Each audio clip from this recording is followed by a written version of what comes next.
வணக்கம். இது தமிழ் சமையல் மதுரை டு கோவை.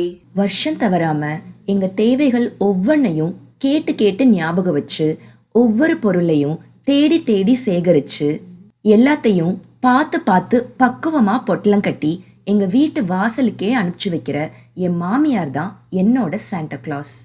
எனக்கு ஒன்னு இல்ல 2 மாமியார். 2 பேரும் போட்டி போட்டுட்டு என்னெல்லாம் அனுப்பிச்சு வச்சிருக்காங்கன்னு பார்க்கலாம் வாங்க. இந்த பார்சலோட மொத்த எடை 15.5 கிலோ.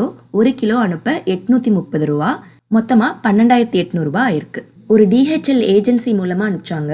கோயம்புத்தூர்ல திங்கக்கிழமை மதியம் அனுப்பிச்சாங்க. எனக்கு இங்க அமெரிக்கால வியாழக்கிழமை மதியம் வந்துருச்சு. 3 நாள்ல வந்துருச்சு. என்னோட சின்ன குக்கர் மூடியில சேஃப்டி வால் போயிருச்சு.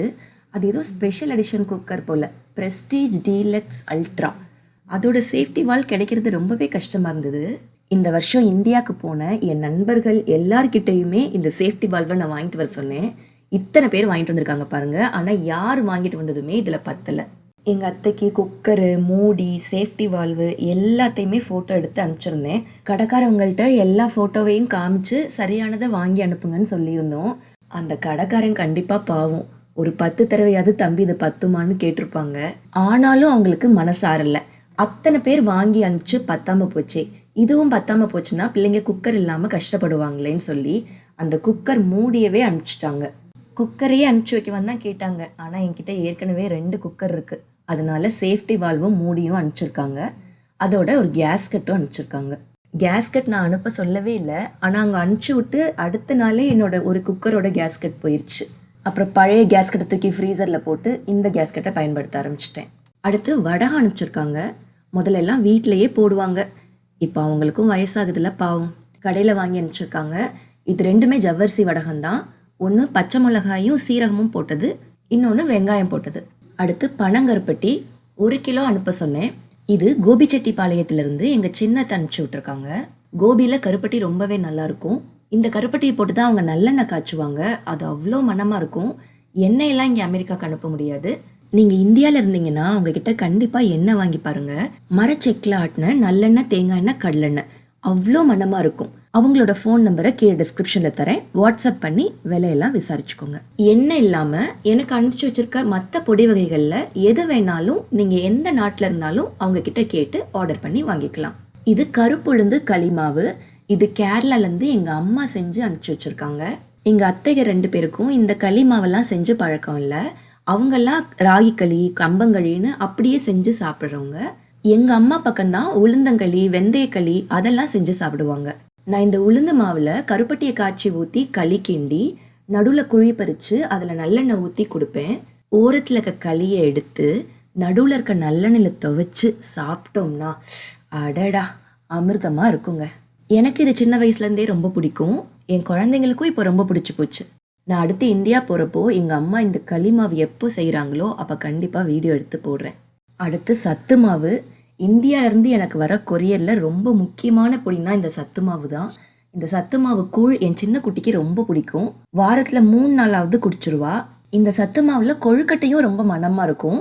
அதோட வீடியோ ஏற்கனவே நம்ம சேனலில் இருக்குது. அதோட லிங்க் கீழே டிஸ்கிரிப்ஷனில் தரேன். இப்போ இந்த சத்து மாவில் நான் பட்டர் குக்கீஸ் கூட செய்கிறேன்.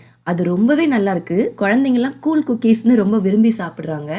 அதை செய்கிறப்ப ஒரு நாள் வீடியோ எடுத்து போடுறேன். ஏற்கனவே கிச்சன் டூர் வீடியோவில் காமிச்ச ராகி குக்கீஸ் வீடியோவே நான் இன்னும் போடலன்னு நீங்கள் சொல்கிறது எனக்கு கேட்குது. என்னங்க செய்கிறது, ஆஃபீஸ் வேலையும் பார்த்துட்டு வீட்டு வேலையும் பார்த்துட்டு வீடியோவுக்கு ரொம்பலாம் நேரம் கிடைக்கிறது இல்லைங்க. ஆனாலும் கண்டிப்பாக முயற்சி செய்கிறேன். இப்போ அடுத்து இது கரும்பு சக்கரை, அதாவது நாட்டு சக்கரை. சத்து மாவு கூழுக்கு இனிப்புக்கு இந்த நாட்டு சக்கரை தான் போடுவேன். அப்புறம் அடை தோசைக்கு நாட்டு சக்கரையும் வெண்ணையும் வச்சு சாப்பிட்டா அட்டகாசமாக இருக்கும். கோபியிலேருந்து எங்கள் அத்தை அனுப்புகிற இந்த நாட்டு சக்கரை மருந்து கலக்காத நாட்டு சக்கரை. இது கெட்டு போகாமல் இருக்கிறதுக்காக நான் ஃப்ரிட்ஜில் வச்சிருவேன். இந்த நாட்டு சக்கரை தீந்ததுலேருந்து எங்கள் அத்தைக்கு வாரம் ஃபோன் பண்ணி நாட்டு சக்கரை தீந்து போச்சு அம்மாயி, சீக்கிரம் நாட்டு சக்கரை அனுப்பிச்சி வைங்கன்னு கேட்டுக்கிட்டே இருந்தா. இன்னைக்கு கொரியர் வந்துருச்சான்னு கூட அவள் கேட்கல, நாட்டு சக்கரை வந்துருச்சான்னு தான் கேட்டா. இதை பற்றி நான் எப்படா பேசி முடிப்பேன்னு காத்துட்டு இருந்து பிடுங்கிட்டு ஓடுறா பாருங்க. அடுத்தது கெட்டி பெருங்காயம். என்னதான் பெருங்காயத்தூள் விற்றாலும் நம்மளே கெட்டி பெருங்காயத்தை வாங்கி அதை தூள் பண்ணி போட்டாதான் மனம் ரொம்பவே நல்லா இருக்கும்.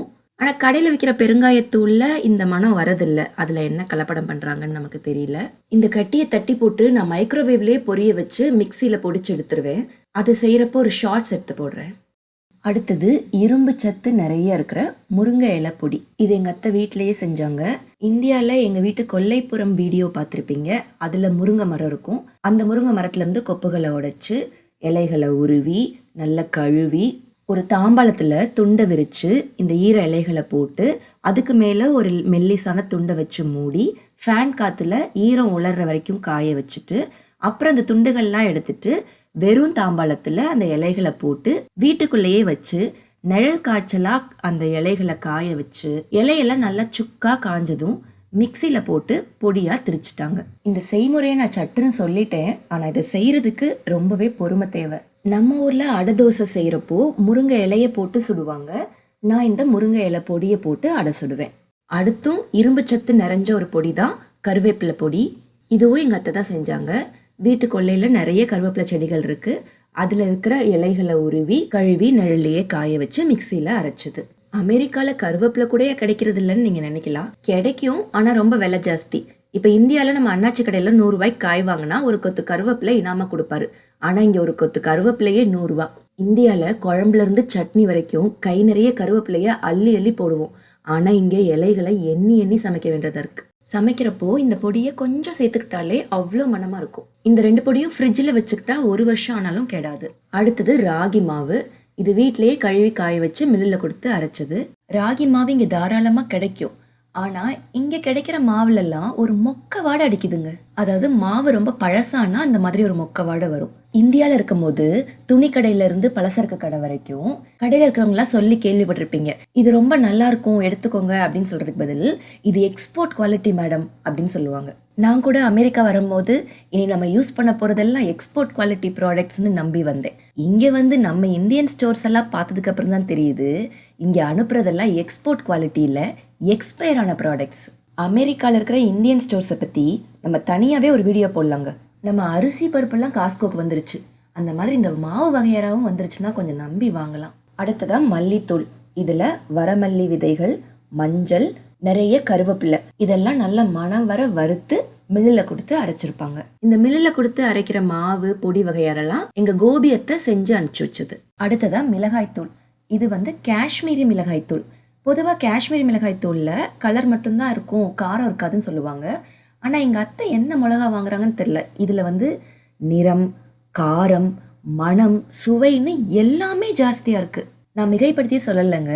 நான் எப்பயுமே பிளெயின் மிளகாத்தூள்னு கேட்பேன். இந்த தடவை பிளெயின் மிளகாத்தூளே வேணாம், எனக்கு மொத்தமாக எல்லாமே காஷ்மீரி மிளகாய்த்தூளே அனுப்பிச்சிருங்கன்னு சொல்லிட்டேன். அந்த அளவுக்கு இது எங்களுக்கு ரொம்ப பிடிச்சி போச்சு. இதில் கோழி வறுவல் செஞ்சா நிறம் கண்ணை பறிக்குது, மனம் மூக்க தொலைக்குது, சுவை சுண்டி இழுக்குது. ஒரு ஃப்ளோவில் விளம்பரத்தில் பேசுகிற மாதிரி பேசிட்டேனே. அடுத்ததா புட்டு மாவு, இடியாப்ப மாவு இதெல்லாம் கடையில் வாங்கி அனுப்பிச்சிருக்காங்க. எங்கள் அம்மாவோட அம்மா ஊர் பரமக்குடி.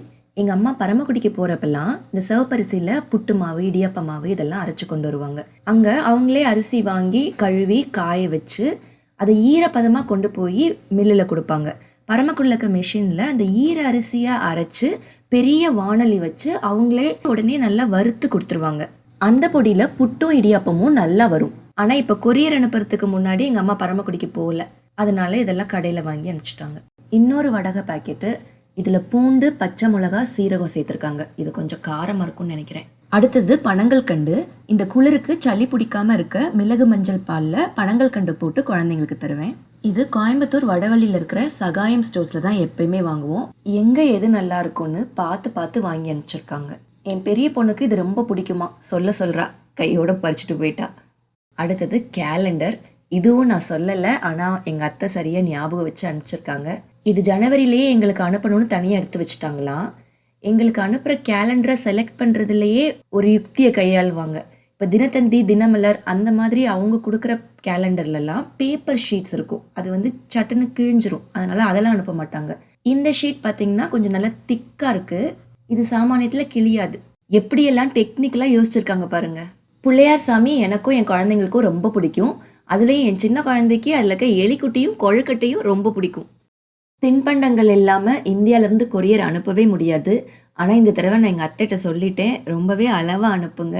ஏன்னா ஏற்கனவே நானே வாரம் ஏதாவது செஞ்சுட்டே தான் இருக்கேன். அதனால் சும்மா அவங்க ஆசைக்காகவும் குழந்தைங்களோட ஆசைக்காகவும் கொஞ்சமாக அனுப்புங்கன்னு சொன்னேன். 1/4 கிலோ காரம் இல்லாத பட்டர் முறுக்கு, 1/4 கிலோ காரமான மிக்சர். பொதுவாக இனிப்போட ஆரம்பிப்பாங்க, நான் இனிப்போட முடிக்கிறேன். லட்டு சொல்லி முடிக்கிறதுக்குள்ளேயே 2 பறந்துருச்சு. நாங்கள் சாப்பிட்றதுக்கு ஒரு டப்பா லட்டும், இங்கே இருக்கிற நண்பர்களுக்கெல்லாம் கொடுக்கறதுக்கு இன்னொரு டப்பா லட்டும் அனுப்பிச்சிருக்காங்க. இவ்வளோ நேரம் இந்த வீடியோவை பொறுமையாக பார்த்ததுக்கு ரொம்ப நன்றி. ஆனால் இந்த லட்டை கையில் வச்சுட்டு சாப்பிடாம இருக்கிற பொறுமை எனக்கு இல்லை. சத்தான உணவு சமைக்க சப்ஸ்கிரைப் பண்ணுங்க தமிழ் சமையல் மதுரை டு கோவை. அன்புடன் ஷியாமலா சத்யசீலன். நன்றி.